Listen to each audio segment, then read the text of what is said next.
Welcome to Reform Thinking. Today, we are taking a deep dive into some pretty incredible source material.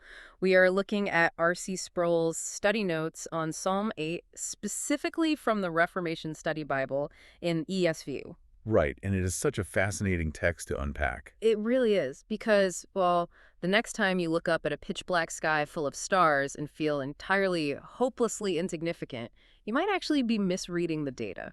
Yeah, that is a very common reaction. Oh, for sure. We all know that specific sensation. You Yeah. step outside, well away from the city lights. You look up and see the sheer, staggering scale of the Milky Way. Oh yeah, just the sheer volume of space. Yeah, you see the vastness of that dark space, the billions of pinpricks of light, and the immediate visceral reaction is a sudden, acute awareness of your own microscopic status. I mean, you feel like a rounding error in the math of the cosmos. That reaction makes complete sense based on simple observation. The physical metrics are staggeringly unequal, you know. Yeah, the math is definitely not in our favor. Right.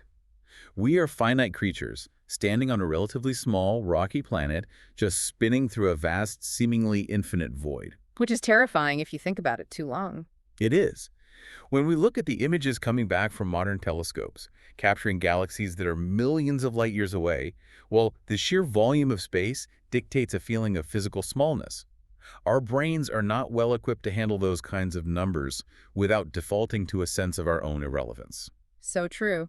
But today, our mission for this deep dive is to look at a 3,000-year-old text that takes that specific feeling of physical insignificance and flips it entirely upside down. It does, and it does so brilliantly. It does. We are looking at Psalm 8, which is a creation hymn that confronts the staggering scale of the universe head-on, but it argues that your physical smallness is completely irrelevant to your cosmic rank. That is a great way to frame it. Thanks. It bypasses the physical measurements we usually rely on and offers a totally different framework for understanding human value. So let's get into what the notes say about this. Well, the study notes here give us a very precise theological framework. This text does not just describe creation in a loose poetic sense. It actually provides a highly detailed, organized blueprint for human purpose. A blueprint. I like that. Yeah, it answers the core question of where we fit into the created order, establishing a calm, analytical perspective on our actual status before the Creator. The ancient author is looking at the very same night sky we look at, feeling the very same sense of smallness, but arriving at a radically different conclusion about what that scale actually implies. Okay, let's unpack this blueprint, starting with the actual shape of the text. Because, well, the way this poem is built tells us just as much as the words themselves. Oh, structure is huge here. Right. The text is structured concentrically. Dr. Sproul points out that ancient Hebrew writers used a literary device called a chiasm. It basically functions like a bullseye. Yes, a bullseye is the perfect visual for it. The poem starts and ends with the very same focus on the majesty of God's name. That happens in verse 1, and then again at the very end in verse 9. Enveloping the whole thing. Yeah. And then, moving inward from those outer edges, the next layer covers the heavens in verses 1 through 3.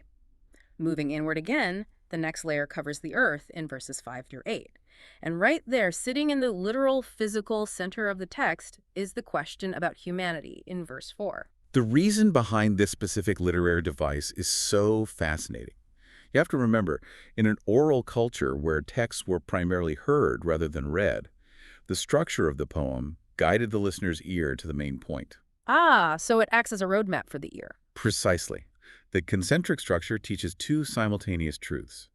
First, the literal central position of humanity in the text mirrors the central position of humanity within the created order. We are the focal point of the narrative. Wow. Okay. Second, the fact that the poem is enveloped on the top and bottom by the majesty of God teaches the supreme status of deity. God's majesty surrounds and encompasses everything else in the text. That is incredible. The structure guarantees that you cannot think about the stars, the earth, or human beings without first passing through the reality of God's overarching majesty. So, if the outer ring of this bullseye is the majesty of God, we need to look closely at the language used in the very first verse. The notes highlight that the text uses two distinct titles for God right at the beginning. Yes, it says, "O Lord, our Lord." Right. And in English, that looks repetitive. But in the original Hebrew, those are two completely different words conveying two distinct ideas. Very distinct. First, we see the word Lord printed in all capital letters in most of our English Bibles, like the ESV. That typography signifies the personal covenantal name revealed to Moses at the burning bush in Exodus chapter 3, Yahweh. And that is a highly specific phrasing. That first title, Yahweh, is the self-existing God. When Moses asked for God's name at the burning bush, the response was, I am WHO, I am. Meaning he needs nothing else to exist. Spot on. It signifies a God who depends on absolutely nothing else for his existence.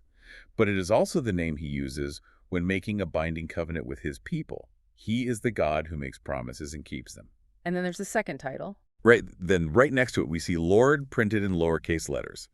That translates the Hebrew word Adonai, which indicates a sovereign ruler or a master. It denotes someone with absolute authority and ownership over a domain.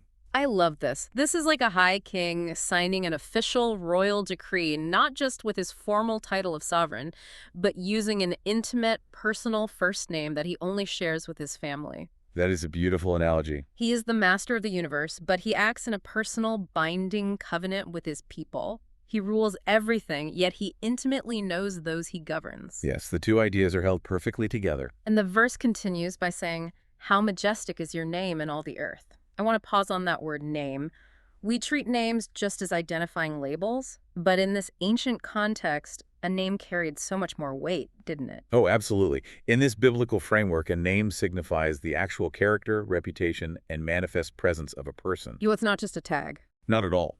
To speak of God's name is to speak of everything he has revealed himself to be.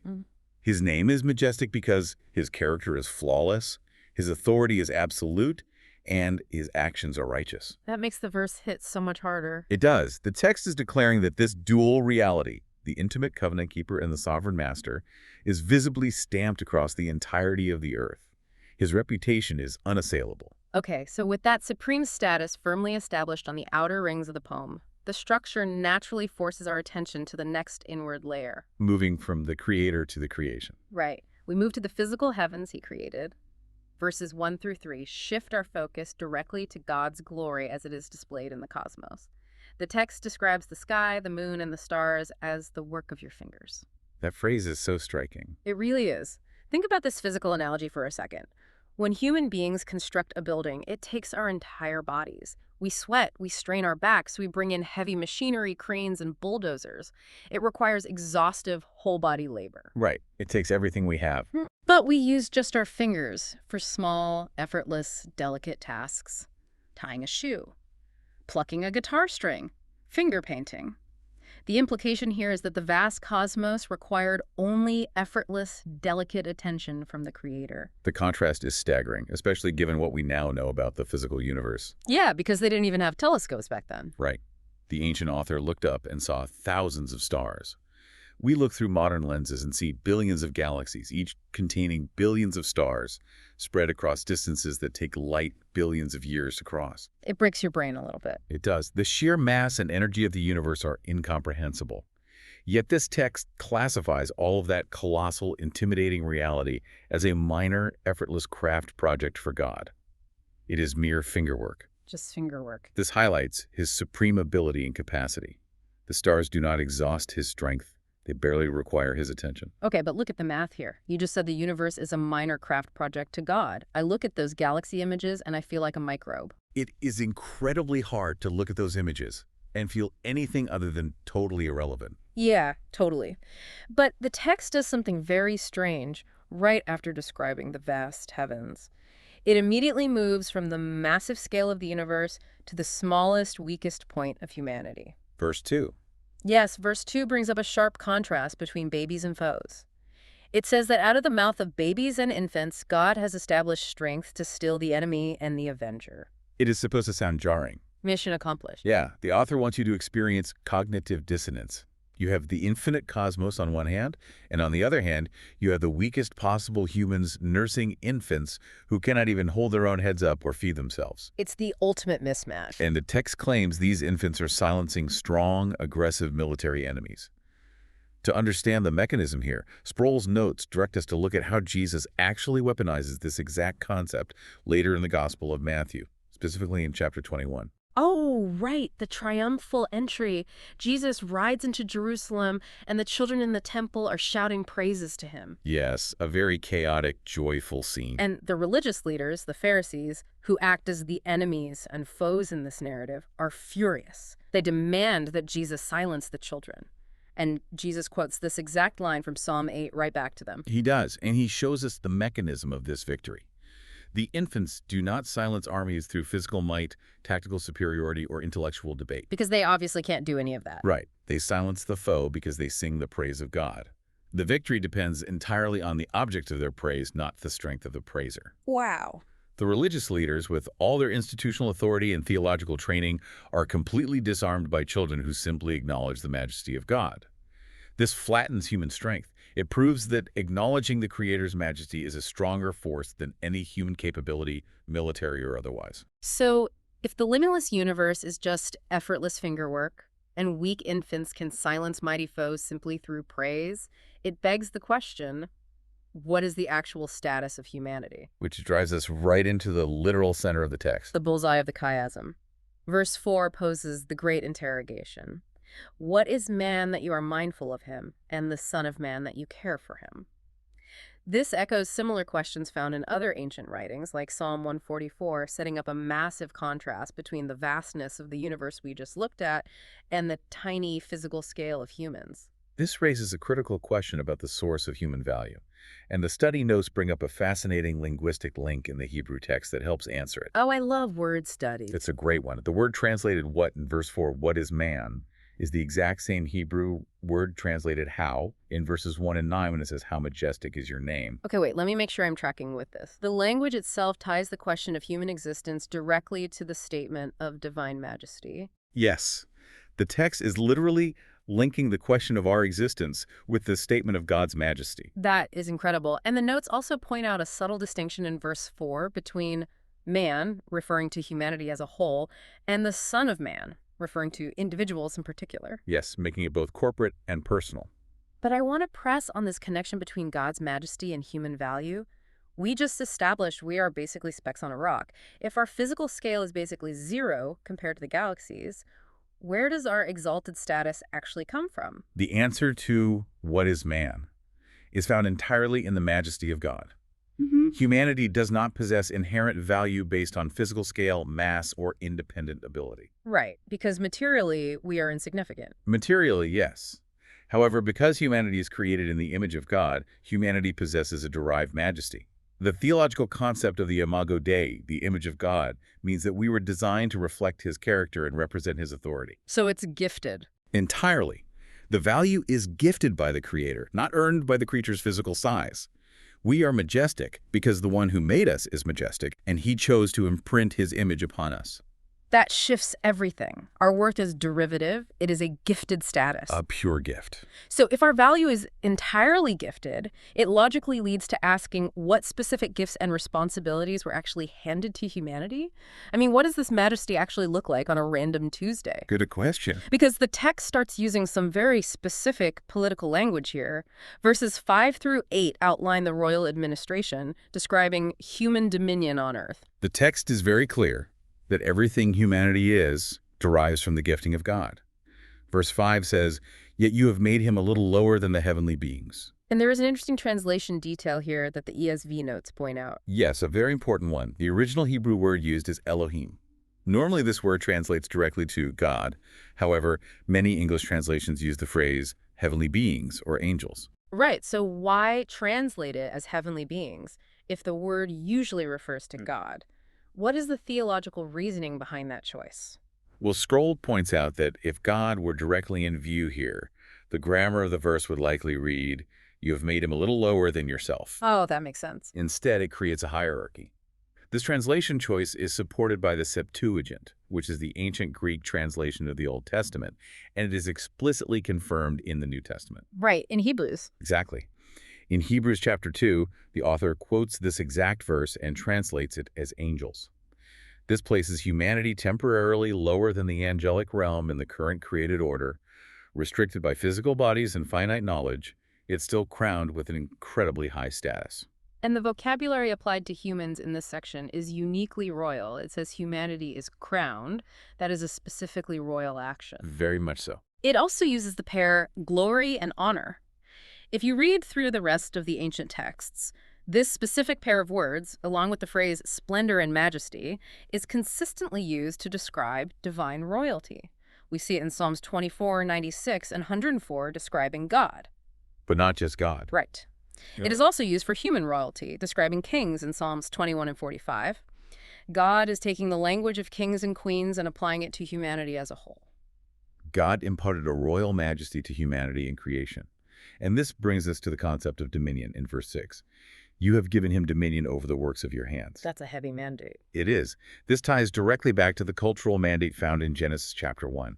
When God created humanity, he divinely conferred on them the royal authority and the absolute responsibility for governing earthly life. Like vice-regents. Yes, humanity was positioned as God's vice-regents on earth. We were tasked with taking the raw materials of creation and cultivating them, bringing order, flourishing, and civilization out of the wilderness. Let's talk about the phrase under his feet in verse 6. The text says, God has put all things under his feet. People often misunderstand that one. Oh, entirely. Mm. In our modern context, putting something under your feet sounds like you are crushing it. It sounds oppressive, like a conqueror stepping on the neck of a defeated enemy. But we really need to understand the historical context of this ancient world image. That is a vital distinction to make. In the ancient Near East, having something under your feet certainly meant having dominion over a realm. The king's footstool represented his area of authority. Okay. But it equally meant the active protection of that realm. Mm. A sovereign was entirely responsible for the well-being, the defense, and the flourishing of whatever was placed under his feet. So it's about care. Yes, it was a posture of authoritative care, not destructive tyranny. A good king ensures that the land under his feet yields crops, that the people are safe from invaders, and that justice is upheld. So under his feet is not a license for the tyrannical crushing of the earth or the careless exploitation of resources. It is a strict mandate for stewardship. A true righteous king protects what is under his feet. He cultivates it. But we run into a massive, unavoidable tension here. The text says humans possess this royal mandate. But all we have to do is look around the world, look at our history, and look at our current state. It's not a pretty picture. No, humanity clearly fails at governing and protecting the earth. We exploit resources, we pollute, we engage in warfare, we oppress the vulnerable, we fail to steward the very thing placed under our feet. So if the first humans drop the ball in the garden, who actually fulfills this royal mandate? That tension brings us to the most crucial theological application of this entire passage. We cannot read Psalm 8 purely as a reflection on ancient history because, as you said, human history demonstrates our total failure to live up to this poem. We just don't measure up. Right. The study notes highlight that the author of Hebrews explicitly applies verses 4 through 6 to Jesus Christ. Because the first humans and all subsequent humanity failed to fulfill the mandate of Genesis 1, a flawless human was required to execute the role. Enter Jesus. Yes. The theological framework here identifies Jesus as the perfect man, as well as God. He acts as the new head of redeemed humanity. The second Adam. I mean, when the first humans dropped the crown of governance, when they plunged creation into chaos instead of order, Jesus took on the fragile frame of a human to pick that crown back up. That is a beautiful way to phrase it. He stepped into the timeline to execute the role of the perfect king. He is actively restoring the broken mandate. You can actually see this throughout his earthly ministry. In the miracles, right? Yeah. When Jesus calms the storm on the Sea of Galilee, he is exercising the dominion over the earth that humanity originally lost. When he multiplies the loaves and fishes, he is causing the earth to flourish and provide. His miracles were not just random displays of magic. They were deliberate acts of restoring the human dominion over creation. That completely reframes the Gospels. It does. And the New Testament writers lean heavily on this.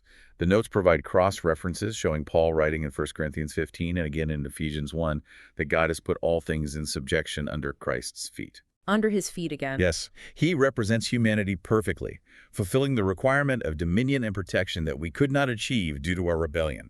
By acting as the federal head of his people, he secures not just the spiritual salvation of individuals, but the physical future of the entire created order. Reading this through a Christological lens changes the text entirely. It is no longer just a pretty poem about nature or a nostalgic look at what humanity was supposed to be. Not at all. It becomes a prophecy. It becomes an absolute ironclad guarantee of a restored earth operating under the governance of a perfect human king.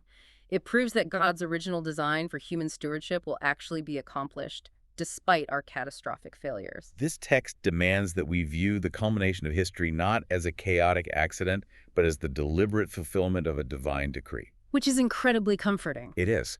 The concentric structure we noted at the beginning demands this kind of resolution.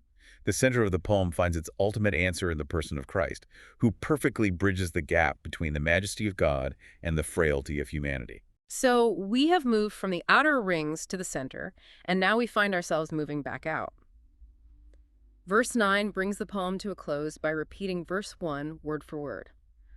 O Lord, our Lord, how majestic is your name in all the earth. By repeating that opening declaration, the text successfully completes the concentric circle. We are back at the bullseye's outer ring. Yes, it brings the reader back to the outermost ring. After looking at the cosmos, recognizing the absolute frailty of humanity, grasping the heavy weight of the cultural mandate, and seeing its victorious fulfillment in Christ, well, the listener is left entirely enveloped in the reputation and character of God. Enveloped is the perfect word. The structure ensures that God's majesty is the final lingering thought. You really cannot escape his presence in this text. So to bring this home to you, the listener, if the vast, seemingly infinite universe is just the effortless work of God's fingers, and Jesus took on the fragile, small frame of a human to restore our lost dominion, well, how does that shift the way you view your own daily, seemingly mundane responsibilities? That is a great question to reflect on. Think about the things placed under your own feet right now.